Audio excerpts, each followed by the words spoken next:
Hello everyone, Wolfie here. I know what you're thinking. Phase 2 has only started recently, and despite the fact that Kale and Vash had fallen in the first 2 hours, there are guilds progressing and struggling to farm their pieces of gear. But the secret to being successful and rich, or staying rich in the further game progression, is to take the right actions at the right time. Considering how fast Phase 2 came after Phase 1, it's safe to say that Phase 3 is gonna be hitting sooner than many would expect. Reason could be that only 2 raids of content have been introduced. Surely in Phase 3 only 2 more raids are coming as well, but these are huge.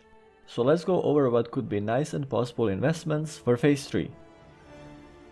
Number 1. Primals and Void Crystals. All kinds of primals, but mainly focus on Primal Life and Shadow. Currently the market is saturated with cheap primals that aren't seeing much use in current content, thus their price is dropping. In Phase 3, primals and especially Shadow and Life will be in high demand due to shadow resistance gear being crafted out of them, and everyone who intends to raid Black Temple will have to have a set crafted. Same goes for the Void Crystals, as everyone who is stacking Badges of Justice probably is disenchanting heroic epics. For those unfamiliar, Shadow Res gear is needed for Mother Sharaz. Beside Medallion of Karabor and Knight's End, you will need a couple more pieces crafted. Rest of the primals will be used in crafting gear from professions. Pattern for the gear will drop randomly from Black Temple trash mobs, which takes us to number 2. Crafted gear from Black Temple profession patterns. All the patterns that drop from the BT trash are either shoulders BoE or wrists BOP. BoE patterns are crafting BOP gear and vice versa. As soon as these start dropping, people will focus hard on crafting them and selling, or crafting for themselves.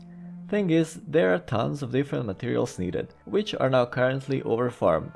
Prices might differ from realm to realm, but nevertheless, those will increase when demand catches up. Those items are Corium Bar, Hardened Adamantite Bar, Primal Fire, Felsteel Bar, Primal Air, Heavy Notite Leather, Wind Scales, Primal Water, Primal Life, Primal Earth, Imbued Netherweave, Primal Mana, Spellcloth, and Primal Mooncloth. Of course, some of these items are constantly in need even now due to profession cooldowns or raid consumables, but others aren't. Number 3. Let's shift focus from Black Temple to Mount Hyjal. Mount Hyjal is wait and spang kind of a deal, almost like Black Morass. Mobs come in waves and you need to AoE them down. The best way to do so is to have a Protodin with nice survivability and threat balance gear to tank them while everyone else DPS them down, beside healers of course. It's easier said than done, since mobs have different abilities. Abomination specifically can stun the tank, and then he's just sitting there taking it from all the sides. That's where free action potions come into play. It helps Protection Paladin with survivability and eases healer's life by a huge margin. Especially on high pop realms where there are a lot of guilds that raid every week, Protodins will demand free action potions by a bucket and will drink it like a freaking Capri Sun. Another alternative is Destro Potion, but those are in high demand all the time anyway. Different route you could take is stacking on materials needed for free action potion, Blackmouth Oil and Strangle Kelp. Although keep in mind that prices will differ regarding what type of realm you are playing on. PvP realms have it probably in higher demand, so don't go throat first into this one. Number 4. This might not be as much of a money investment, but rather a time investment. Advice for those who are not sitting on a decent amount of gold all the time. In Phase 2, mages are in high demand due to obnoxiously high arcane DPS and thirst for all of guilds inner raids. In Phase 3, farming BT or Mount Hyjal trash mobs for Hearts of Darkness, Illidari marks, and gear items will be a thing. Black Temple will need a decent amount of CC, so mages are still going to be a thing.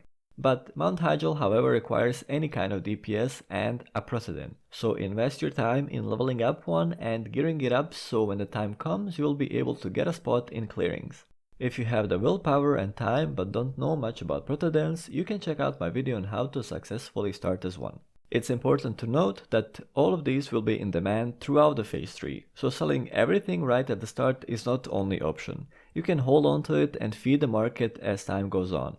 Also, items like Spellcloth or Shadowcloth can be withheld until Phase 5 even, and Sunwell Trash Pattern gear for casters.